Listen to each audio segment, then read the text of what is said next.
ಇವತ್ತು ನಾನು ಅಫ್ಜಲ್ಪುರ ತಾಲೂಕಿನ ಉಡಚಾಣ ಬ್ರಿಡ್ಜ್ ಹತ್ತಿರ ಭೀಮಾ ನದಿಯಲ್ಲಿ ಇದ್ದೇವೆ. ಭೀಮಾ ನದಿಯನ್ನು ಸಂಪೂರ್ಣವಾಗಿ ಒಣಗಿ ಹೋಗ್ತಾ ಇದೆ. ಸುಮಾರು ಅಫ್ಜಲ್ಪುರ ಮತಕ್ಷೇತ್ರದ 110 ಕಿಲೋಮೀಟರ್ದಲ್ಲಿ ಭೀಮಾ ನದಿಯನ್ನು ಹರಿತಾ ಇದೆ. ಸುಮಾರು 60 ಕಿಲೋಮೀಟರ್ದಷ್ಟು ಭೀಮಾ ನದಿಯನ್ನು ಸಂಪೂರ್ಣವಾಗಿ ಬತ್ತಿ ಹೋಗಿದೆ. ಈ ಭೀಮಾ ನದಿಯನ್ನು ಬತ್ತಿ ಹೋಗಲಿಕ್ಕೆ ಕಾರಣ ಈ ಭಾಗದ ಜನರಿಗೆ ಎಲ್ಲರಿಗೂ ಕೂಡ ಗೊತ್ತಿರ್ತಕ್ಕಂಥ ವಿಚಾರ. ಹಲವಾರು ಬಾರಿ ಇದರ ಬಗ್ಗೆ ಹೋರಾಟವನ್ನು ಮಾಡ್ತಾ ಬಂದಿದ್ದೇವೆ. ಇಲ್ಲೇ ಪಕ್ಕದ ನಾವು ನಿಂತ ಸ್ಥಳದಿಂದ ಸುಮಾರು ಒಂದು 25-30 ಕಿಲೋಮೀಟರ್ದಲ್ಲಿ ಮಹಾರಾಷ್ಟ್ರ ಗಡಿಯನ್ನು ಪ್ರಾರಂಭ ಆಗ್ತದೆ. ಇವತ್ತು ಸರ್ಕಾರಗಳು ಗಂಭೀರವಾಗಿ ಆಲೋಚನೆಯನ್ನು ಮಾಡಬೇಕಾದಂಥದ್ದು ಮತ್ತು ಜನಪ್ರತಿನಿಧಿಗಳು ಇದನ್ನು ಗಂಭೀರವಾಗಿ ಆಲೋಚನೆ ಮಾಡಬೇಕಾದಂಥದ್ದು ಭಾಳ ಅಗತ್ಯ ಇದೆ ಅಂಥೇಳಿ ಸುಮಾರು ವರ್ಷಗಳಿಂದ ಈ ಭಾಗದ ರೈತರು, ಹೋರಾಟಗಾರರು, ಹಲವಾರು ಈ ಭೀಮಾ ನದಿ ತೀರದ ಭಾಗದ ಜನರ ಆಗ್ರಹ ಆದರೂ ಕೂಡ ಸರ್ಕಾರ ಗಂಭೀರವಾಗಿ ಈ ಸಮಸ್ಯೆಯನ್ನು ಪರಿಗಣನೆ ಮಾಡ್ತಾ ಇಲ್ಲ.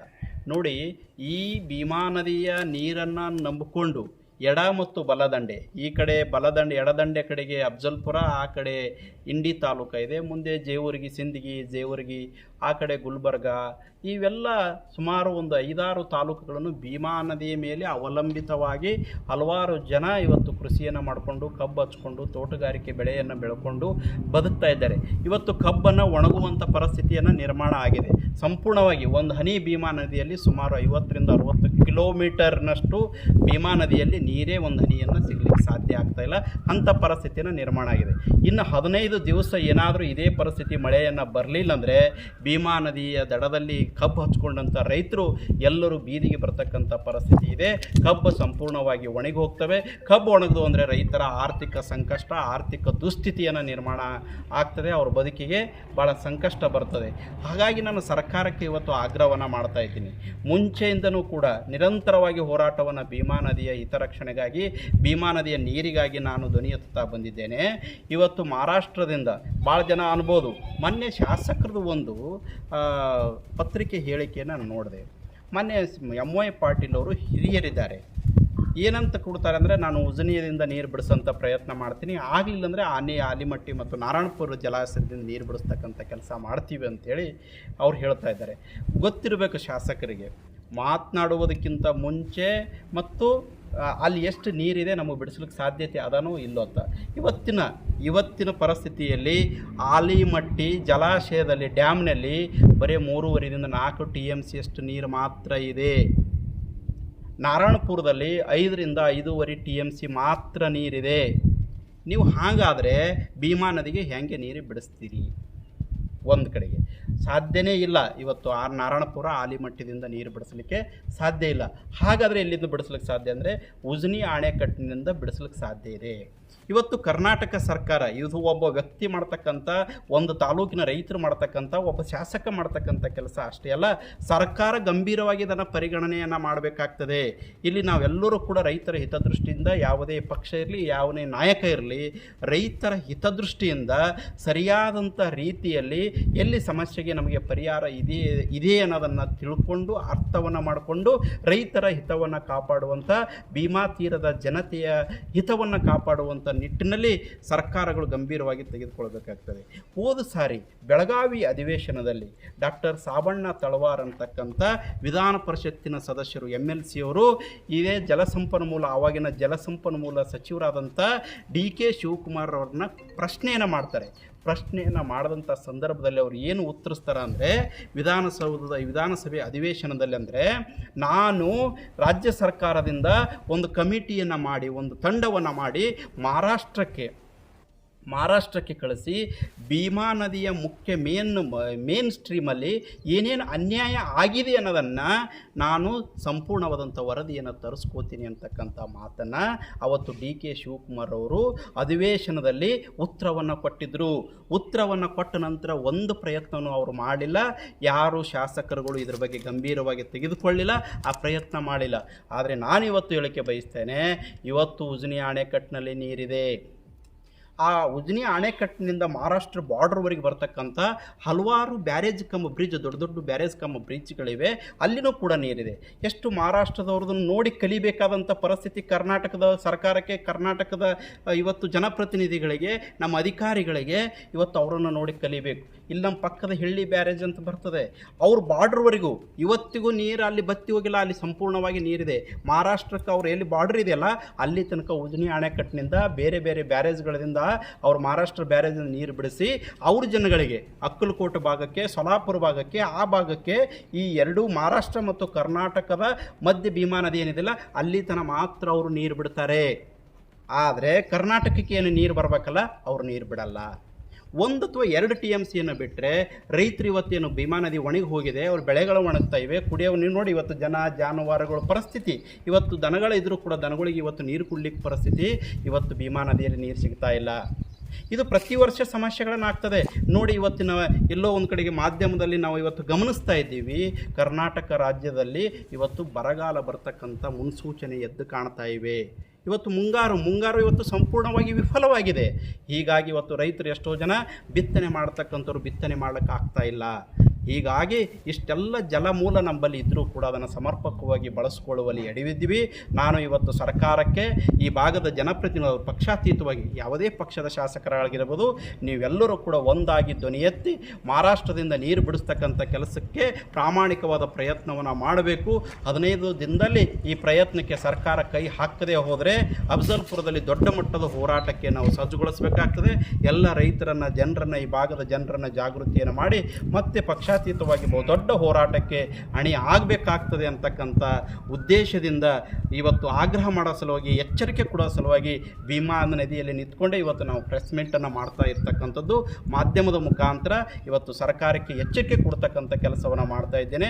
ಅದರ ಜೊತೆಗೆ 2 ದಿನದಲ್ಲಿ ರಾಜ್ಯದ ಮುಖ್ಯಮಂತ್ರಿಗಳಿಗೂ, ಜಿಲ್ಲಾಧಿಕಾರಿಗಳಿಗೂ, ಸಂಬಂಧಪಟ್ಟಂಥ ಈ ಭಾಗದ ಜನಪ್ರತಿನಿಧಿಗಳು ಎಲ್ಲರಿಗೂ ಕೂಡ ಪತ್ರ ಕೊಡ್ತಕ್ಕಂಥದ್ದು, ಎಚ್ಚರಿಸುವಂಥದ್ದು, ಫೋನಿನ ಮುಖಾಂತರ ಹೇಳ್ತಕ್ಕಂಥ ಕೆಲಸವನ್ನು ಮಾಡ್ತೇವೆ. ಒಂದು ಮಾತನ್ನು ನಾನು ಹೇಳಲಿಕ್ಕೆ ಬಯಸ್ತೇನೆ. ಕೊನೆಯದಾಗಿ ಇವತ್ತು ರೈತರ ಹಿತವನ್ನು ಕಾಪಾಡಬೇಕಾದಂಥ ಸರ್ಕಾರ, ಈ ಭಾಗದ ಜನಪ್ರತಿನಿಧಿಗಳು ಇದನ್ನು ಗಂಭೀರವಾಗಿ ಪರಿಗಣಿಸದೆ ಹೋದರೆ ಮುಂದೆ ದೊಡ್ಡ ಮಟ್ಟದ ಜನಾಂದೋಲನ ಹೋರಾಟವನ್ನು ನಡೀತದೆ. ಅದು ಆಗಲಾರ್ದಂಗೆ ತಾವು ಈ ಎಚ್ಚರಗೊಂಡು ನ್ಯಾಯವನ್ನು ಒದಗಿಸುವಂಥ ಕೆಲಸವನ್ನು ಮಾಡಬೇಕು. ಈ ಭಾಗದ ಭೀಮಾ ತೀರದ ಎಡ ಮತ್ತು ಬಲ ದಂಡೆಯ ಇವತ್ತು ಇಂಡಿ ಆಗಿರ್ಬೋದು, ಅಫ್ಜಲ್ಪುರ ಆಗಿರ್ಬೋದು, ಸಿಂದಗಿ ಆಗಿರ್ಬೋದು, ಜೇವರ್ಗಿ ಆಗಿರ್ಬೋದು, ಗುಲ್ಬರ್ಗ ತಾಲೂಕು ಆಗಿರ್ಬೋದು, ರೈತರು ಹಿಂಗೆ ನೀವು ಬಾಯಿ ಮುಚ್ಕೊಂಡು ಕೂತ್ರೆ ನಾವು ಕಚ್ಚಾಡುವಂಥ ಪರಿಸ್ಥಿತಿಯನ್ನು ಬರ್ತವೆ. ಇನ್ನೊಂದು ಕಡೆಗೆ ನೋಡಿ, ಗತ್ತರ್ಗಿ ಬ್ಯಾರೇಜಲ್ಲಿ ಒಂದು ಸ್ವಲ್ಪ ನೀರಿದೆ, ತೆಳಗಿನವ್ರು ನೀರು ಬಿಡುವಂತಾರೆ. ಇವತ್ತು ರೈತರು ಇವತ್ತು ಸಂಘರ್ಷವನ್ನು ನಡೀತಾ ಇದೆ.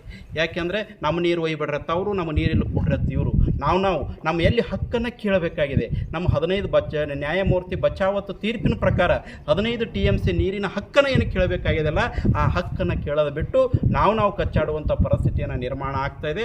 ಇದರ ಬಗ್ಗೆ ಮುಂದಿನ ದಿನಮಾನದಲ್ಲಿ ದೊಡ್ಡ ಮಟ್ಟದ ಒಂದು ಹೋರಾಟವನ್ನು ನಡೀಬೇಕಾಗ್ತದೆ. ಇದಕ್ಕೆ ಸರ್ಕಾರವನ್ನೇ ಒಬ್ಬ ವ್ಯಕ್ತಿ ಮಾಡ್ತಕ್ಕಂಥ ಕೆಲಸ ಅಲ್ಲ. ಒಂದು ಮಹಾರಾಷ್ಟ್ರ ಸರ್ಕಾರದ ಜೊತೆಗೆ ನಮ್ಮ ರಾಜ್ಯದ ಮುಖ್ಯಮಂತ್ರಿಗಳು ಮಾತುಕತೆಯನ್ನು ಮಾಡಿ ನೀರು ಬಿಡಿಸ್ತಕ್ಕಂಥ ಕೆಲಸ, 2 TMC ನೀರು ಬಿಟ್ಟರೆ ಆರಾಮ್ ಸರಿಯಾಗಿ ನಮಗೆ ಭೀಮಾ ನದಿಯಲ್ಲಿ ಏನೂ ತೊಂದರೆ ಆಗಲ್ಲ ಅಂತಕ್ಕಂಥ ಮಾತನ್ನು ನಾನು ಹೇಳಕ್ಕೆ ಬಯಸ್ತೇನೆ. ಮುಂದಿನ ದಿನಮಾನದಲ್ಲಿ ಈ ಭೀಮಾ ನದಿಯ ಉಳಿವಿಗಾಗಿ, ಭೀಮಾ ನದಿಯ ನೀರಿಗಾಗಿ, ಈ ಭಾಗದ ರೈತರ ಜನತೆಯ ಹಿತಕ್ಕಾಗಿ ಕಂಕಣಬದ್ಧರಾಗಿ ನಾವು ಕೆಲಸ ಮಾಡಲಿಕ್ಕೆ ತಯಾರಾಗಿದ್ದೀವಿ. ಜನರು ನೀವೆಲ್ಲರೂ ಕೂಡ ಪಕ್ಷಾತೀತವಾಗಿ ಒಂದಾಗಿ ಇದಕ್ಕೆ ಬೆಂಬಲ ಕೊಡ್ತಕ್ಕಂಥ ಕೆಲಸವನ್ನು ಮಾಡಬೇಕು ಅಂತ ಹೇಳಿ ಇವತ್ತು ನಾನು ಆಗ್ರಹವನ್ನು ಮಾಡ್ತಾ ಇದ್ದೇನೆ.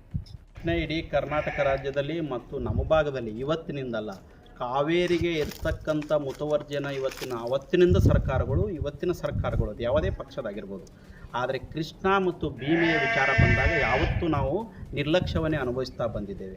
ಯಾಕೆ ಅಂದರೆ ಇಲ್ಲಿನ ಜನಗಳು ಮತ್ತು ಜನಪ್ರತಿನಿಧಿಗಳು ಇಬ್ಬರ ಪಾತ್ರ ಬಹು ದೊಡ್ಡದಾಗಿದೆ.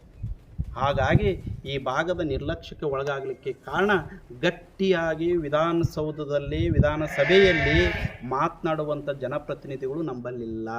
ನಾನು ಈ ಭಾಗದ ಇವತ್ತು ನಾಗಠಾಣ ಮತಕ್ಷೇತ್ರ, ಚಡಚಣ ಭಾಗ ಏನು ಬರ್ತದೆ, ನಾಗಠಾಣ ಮತಕ್ಷೇತ್ರದ ಶಾಸಕರನ್ನ, ಇಂಡಿ ಮತಕ್ಷೇತ್ರದ ಶಾಸಕರನ್ನ, ಅಫ್ಜಲ್ಪುರ, ಸಿಂದಗಿ, ಜೇವರ್ಗಿ, ಗುಲ್ಬರ್ಗ ಎಲ್ಲ ಶಾಸಕರನ್ನ ಹೋಗಿ ಖುದ್ದು ಭೇಟಿ, ಚಿತ್ತಾಪುರ ಮತ್ತು ಗುರುಮಿಟ್ಕಲ್ಲು, ಯಾದಗಿರಿ ಎಲ್ಲ ಶಾಸಕರನ್ನು ನಾನು ಹೋಗಿ ಪತ್ರವನ್ನು ಕೊಟ್ಟಿದ್ದೇನೆ.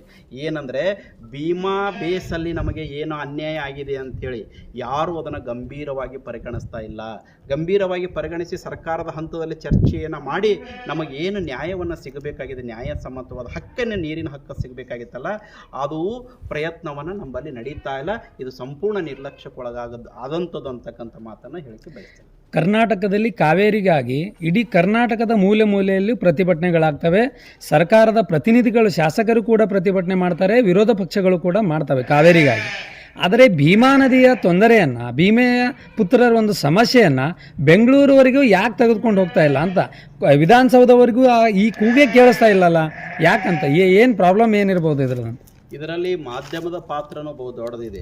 ಯಾರೋ ಒಬ್ಬ ವೈಯಕ್ತಿಕ ಹಿತಾಸಕ್ತಿಗೆ ಕಚ್ಚಾಡಿದ್ರೆ 1 ದಿನ, 4 ದಿನ, 8 ದಿನ ಟಿ ವಿಯಲ್ಲಿ ಟೆಲಿಕಾಸ್ಟ್ ಆಗ್ತದೆ, ಸುದ್ದಿ ಬರ್ತದೆ.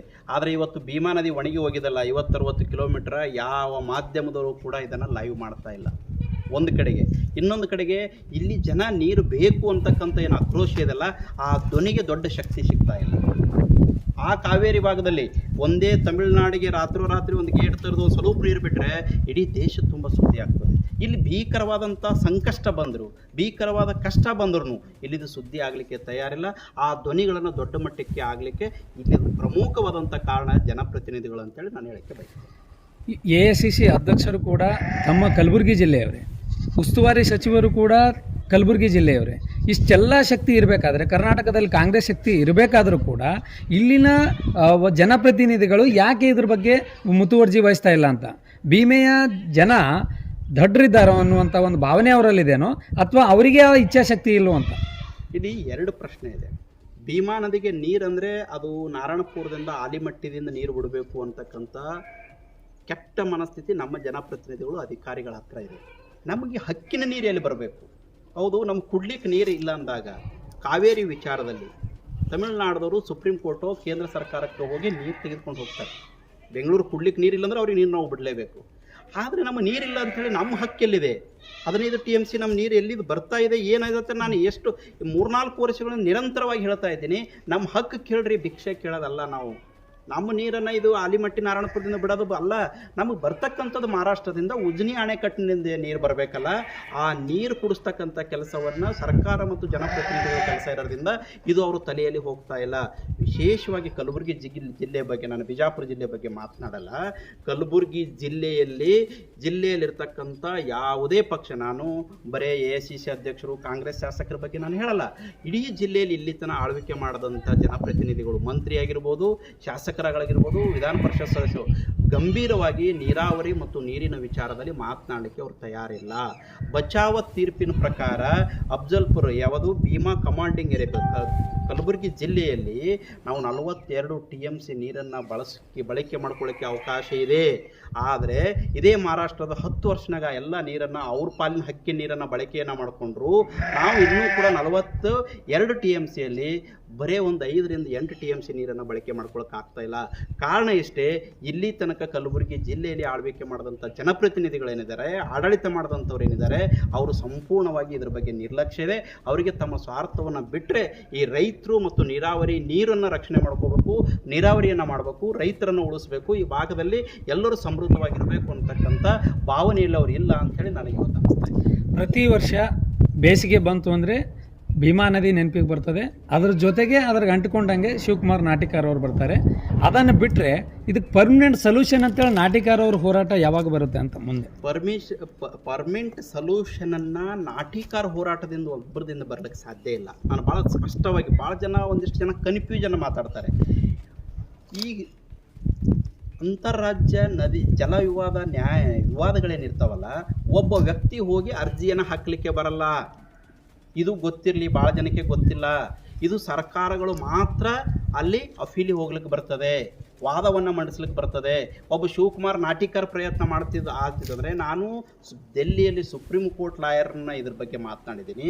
ಹಿಂದೆ ಆಗ್ತಕ್ಕಂಥ ಜಲ ವಿವಾದ ವಿಚಾರಗಳಲ್ಲಿ ಕೇಂದ್ರ ಸರ್ಕಾರದ ಪಾತ್ರ ಏನು, ಸುಪ್ರೀಂ ಕೋರ್ಟಿನ ಪಾತ್ರ ಏನು, ಟ್ರಿಬ್ಯುನಲ್ಗಳ ಪಾತ್ರ ಏನು, ರಾಜ್ಯ ಸರ್ಕಾರದ ಯಾವ ಥರ ಇದು ಏನು ಮಾಡಬೇಕಾಗಿದ್ದು ಕೂಡ ಅಲ್ಲಿ ಅರ್ಜಿಯನ್ನು ಹಾಕಬೇಕಾದ್ರೆ, ಅಫೀಲಿಯನ್ನು ಹಾಕಬೇಕಾದ್ರೆ ನಾವು ಕೇಂದ್ರ ಸರ್ಕಾರದ ಮುಂದೆ ಮತ್ತು ಟ್ರಿಬ್ಯುನಲ್ ಮುಂದೆ ಸುಪ್ರೀಂ ಕೋರ್ಟಿಗೆ ಹೋಗಬೇಕಾದ್ರೆ ಏಕ ವ್ಯಕ್ತಿಗೆ ಸಾಧ್ಯ ಇಲ್ಲ. ಅದು ಸರ್ಕಾರದಿಂದ ಮಾಡಬೇಕು ಅನ್ನೋದನ್ನು ಭಾಳ ಸ್ಪಷ್ಟವಾಗಿ ಈ ಭಾಗದ ಜನತೆ, ಜನಪ್ರತಿನಿಧಿಗಳು, ಹೋರಾಟಗಳು, ಮಾಧ್ಯಮದವರು ಕೂಡ ಅರ್ಥ ಮಾಡ್ಕೋಬೇಕಂತಕ್ಕಂಥ ಮಾತನ್ನು ಹೇಳಕ್ಕೆ ಬಯಸ್ತೀನಿ. ಕರ್ನಾಟಕ ರಾಜ್ಯದ ಮುಖ್ಯಮಂತ್ರಿಗಳು ಡಿ ಕೆ ಶಿವಕುಮಾರ್ ಅವರು ತಮ್ಮ ಕ್ಷೇತ್ರದಲ್ಲಿ ಬರ್ತಕ್ಕಂಥ ಮೇಕೆದಾಟು ಯೋಜನೆಯನ್ನು ಸುಪ್ರೀಂ ಕೋರ್ಟಿಗೆ ಹಾಕಿ ಇವತ್ತು ಗೆಲುವನ್ನು ಕಂಡುಕೊಂಡಿದ್ದಾರೆ ಒಂದು ಹಂತದಲ್ಲಿ. ಆದರೆ ಆ ಪ್ರೀತಿಯನ್ನು ಭೀಮಾ ನದಿ ಮೇಲೆ ಯಾರು ತೋರಿಸ್ಬೇಕು ಅಂತ ಸರ್ಕಾರದವರಂತೂ ತೊಗೊಳಕ್ಕೆ ರೆಡಿ ಇಲ್ಲ, ವಿರೋಧ ಪಕ್ಷಗಳು ರೆಡಿ ಇಲ್ಲ. ಭೀಮಾ ನದಿ, ಭೀಮಾ ತೀರ, ಭೀಮಾನಲ್ಲಿ ಬರಗಾಲ ಬಂದಿದೆ ಅಂದರೆ ಅದಕ್ಕೆ ಶಿವಕುಮಾರ್ ನಾಟಿಕರ್ ಅವರು ಮಾತ್ರ ಬರ್ತಾರೆ, ಧ್ವನಿ ಎತ್ತಾರೆ. ಇವ್ರಿಗೆ ಇಚ್ಛಾಶಕ್ತಿ ಇಲ್ವೋ, ಜನರು ಭೀಮೆಯ ಮೇಲೆ ಇರ್ತಕ್ಕಂಥ ಕಾಳಜಿಯನ್ನು ಅವ್ರ ಪರವಾಗಿ ಇಟ್ಕೊಳ್ಳಾರ್ದೆ ಶಿವಕುಮಾರ್ ನಾಟಿಕಾರ್ ಅವರು ಒಬ್ಬರ ಅದಾರಪ್ಪ ಹೋರಾಟ ಮಾಡೋಕ್ಕಂತೇಳಿ ಮನೆಯಲ್ಲಿ ಕೂತ್ಕೊಳ್ಳೋದು ಸೂಕ್ತನೋ, ಅಥವಾ ಸರ್ಕಾರದ ವಿರುದ್ಧ ಏನಾದರೂ ಜನರೆಲ್ಲ ಕೂಗಿ ಎದ್ದಾಗ ಮಾತ್ರ ಇದಕ್ಕೊಂದು ಸೊಲ್ಯೂಷನ್ ಸಿಗ್ತದೆ? ನಾನು ಈ ಭಾಗದ ಶಾಸಕರುಗಳು ಮತ್ತು ವಿಧಾನ ಪರಿಷತ್ತಿನ ಸದಸ್ಯರುಗಳು ಎಲ್ಲರೂ ಸೇರಿಕೊಂಡು ಪಕ್ಷಾತೀತವಾಗಿ ರಾಜ್ಯ ಸರ್ಕಾರಕ್ಕೆ ಒಂದು ನಿಯೋಗವನ್ನು ಹೋಗಿ ಈ ಭಾಗಕ್ಕೆ ಅನ್ಯಾಯ ಆಗ್ತಾ ಇದೆ, ಸರ್ಕಾರ ಗಂಭೀರವಾಗಿ ಪರಿಗಣಿಸಿ ನ್ಯಾಯ ಒದಗಿಸಬೇಕು ಅಂತೇಳಿ ಒಂದು ನಿಯೋಗ ಹೋಗಿ ಸರ್ಕಾರನೇ ಎಚ್ಚರಿಸುವಂಥ ಕೆಲಸ ಆಗಬೇಕು. ಈ ಭಾಗದ ಜನಪ್ರತಿನಿಧಿಗಳು ಈ ಭೀಮಾ ನದಿ ನೀರಿನ ಸಲುವಾಗಿ ಧ್ವನಿ ಎತ್ತದೇ ಹೋದರೆ ಜನರ ಪಾತ್ರ ಭಾಳ ದೊಡ್ಡದಿದೆ. ಅವರನ್ನು ಪ್ರಶ್ನಿಸುವಂಥದ್ದಾಗಬೇಕು, ರೈತರು ಪ್ರಶ್ನಿಸುವಂಥದ್ದಾಗಬೇಕು. ನಮಗೆ ನೀವು ನೀರು ಕೊಡಲಿಲ್ಲ ಅಂದರೆ ನಿಮಗೆ ನಾವು ಬುದ್ಧಿ ಕಲಿಸ್ತೀವಿ ಅಂತಕ್ಕಂಥ ಭಯ ಎಲ್ಲಿ ತನ್ನ ಜನಪ್ರತಿನಿಧಿಗಳ ಹತ್ರ ಬರಲ್ವೋ, ಜಾತಿ, ಧರ್ಮ, ದುಡ್ಡು ಇನ್ನೊಂದ್ರ ಮೇಲೆ ಬಿಟ್ಟು ನಾವು ನೀರು ಬೇಕು, ನಾವು ಬದುಕಬೇಕಾದ್ರೆ, ನಮಗೆ ನೀರಾವರಿ ಕಬ್ಬು ಬೆಳಿಬೇಕಾದ್ರೆ, ಈ ಭಾಗದಲ್ಲಿ ನಾವು ಸಮೃದ್ಧವಾಗಿರಬೇಕಾದ್ರೆ ನಮಗೆ ನೀರು ಕುಡದೆ ಹೋದರೆ ಇದಕ್ಕೆ ನಿಮ್ಮ ಬುದ್ಧಿ ಕಲಿಸ್ತೀವಿ ಅಂದರೆ ಎಲ್ಲ ಜನಪ್ರತಿನಿಧಿಗಳು ಎಚ್ಚೆತ್ತುಕೊಳ್ತಾರೆ, ನ್ಯಾಯವನ್ನು ಸಿಗುತ್ತದೆ. ಇದು ಮುಂದಿನ ದಿನಮಾನದಲ್ಲಿ ದೊಡ್ಡ ಮಟ್ಟದ ಜನ ಆಂದೋಲನವಾಗಿ ರೂಪುಗೊಂಡಾಗ ಮಾತ್ರ ಒಂದು ಸರ್ಕಾರ ಗಂಭೀರವಾಗಿ ಪರಿಗಣಿಸಿದಾಗ ಶಾಶ್ವತವಾದಂಥ ಪರಿಹಾರವನ್ನು ಕಂಡುಕೊಳ್ಳಕ್ಕೆ ಸಾಧ್ಯ ಆಗ್ತದೆ ಅಂತಕ್ಕಂಥ ಮಾತನ್ನು ನಾನು ಹೇಳಕ್ಕೆ ಬಯಸ್ತೇನೆ.